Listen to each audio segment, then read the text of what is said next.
جیسے امام حسن اور امام حسین دونوں شہزادے رضی اللہ تعالیٰ عنہما، دیکھا ایک بابا جی ہیں وضو صحیح نہیں کر رہے، اب دونوں دیکھ رہے ہیں کہ یار وضو غلط کر رہے ہیں، اب مثل آئینہ دیکھیے، اللہ اکبر، اس سے بڑی مثال کیا ہوگی؟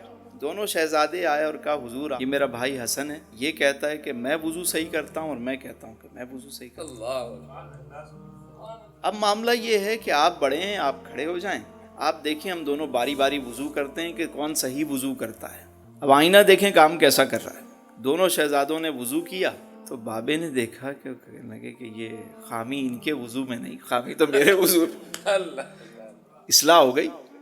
تو بتانے کا ذرا طریقہ بھی ہو، آئینہ بڑی خوبصورتی سے دونوں پہلو دکھاتا ہے کہ نہیں یہ ساری آپ کے پازیٹیو خوبصورت پہلو ہیں، بس یہ ذرا صحیح نہیں ہے، اس کو ذرا سیٹ کرو یار، تھوڑی تھوڑی چیزیں بتاتا ہے آپ کو۔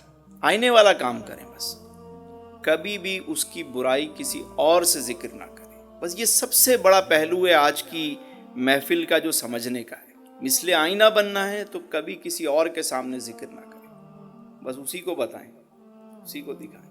سمجھدار ہوگا تو اچھا آئینہ رکھے گا، ایسا آئینہ، ورنہ بعض لوگ تو ایسے آئینے کو بھگا دیتے ہیں، ہم نے آئینہ جو دکھایا تو برا مان گئے۔